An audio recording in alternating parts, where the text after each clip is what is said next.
साथियों, मुझे आज इस बात की भी बहुत खुशी है कि आज हमारा छत्तीसगढ़ नक्सलवाद, माओवादी आतंकी बेड़ियों से मुक्त हो रहा है।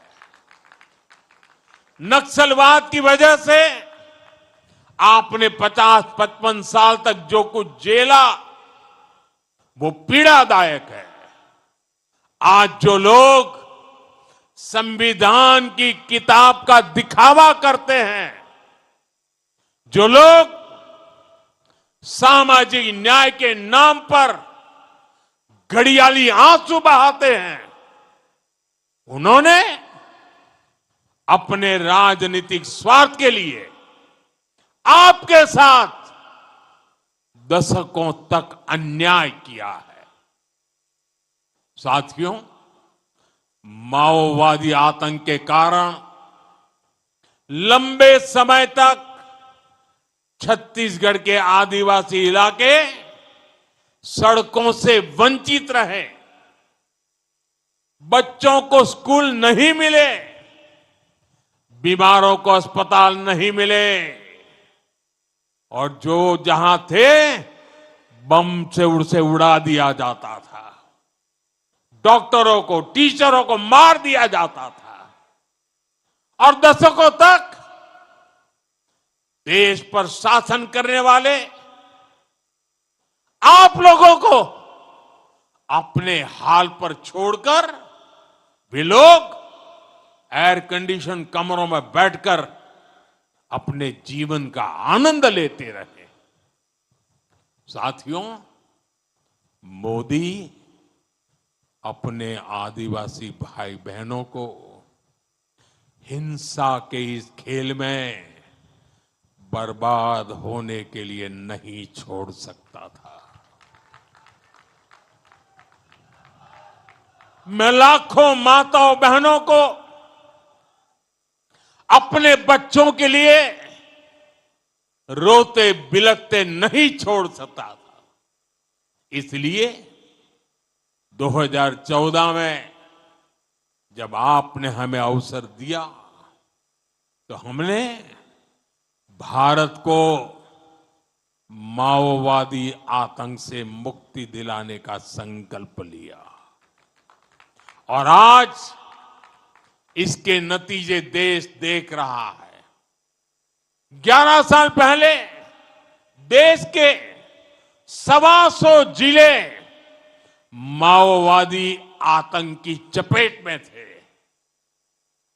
और अब 125 जिलों में से सिर्फ 3 जिले बचे हैं। 3 जहां माओवादी आतंक का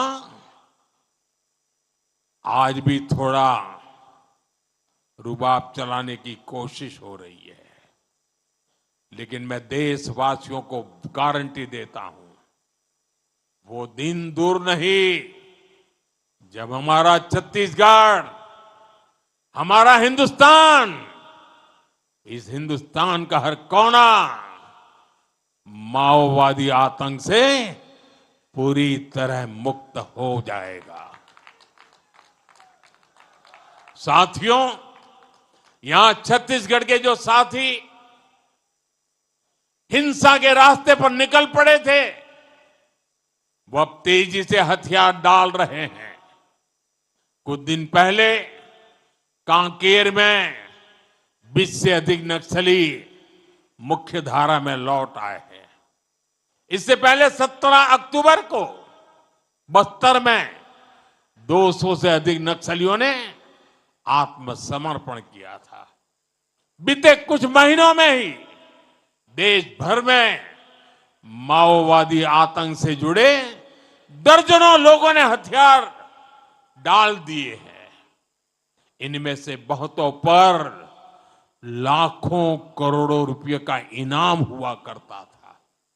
अब इन्होंने बंदूकें छोड़ करके, हथियार छोड़ करके देश के संविधान को स्वीकार कर लिया है। साथियों, माओवादी आतंक के खात्मे ने असंभव को भी संभव कर दिखाया है। जहां कभी बम बंदूक का डर था, वहां हालात बदल गए हैं। बीजापुर के चिक्कापल्ली गांव में 7 दशकों बाद पहली बार बिजली पहुंची। अबू जमाड़ के रेकावया गांव में आजादी के बाद पहली बार स्कूल बनाने का काम शुरू हुआ है। और पुवर्ती गांव के जो कभी आतंक का गढ़ कहा जाता था, आज वहां विकास के कामों की बयार बह रही है। अब लाल झंडे की जगह हमारा तिरंगा शान से लहरा रहा है। आज बस्तर जैसे क्षेत्र में डर नहीं, उत्सव का माहौल है। वहां बस्तर पंडुम और बस्तर ओलंपिक जैसे आयोजन हो रहे हैं। साथियों, आप कल्पना कर सकते हैं, जब नक्सलवाद जैसी चुनौती के साथ हम पिछले 25 वर्षों में इतना आगे बढ़ गए हैं, तो इस चुनौती के खात्मे के बाद हमारी गति और कितनी तेज हो जाएगी।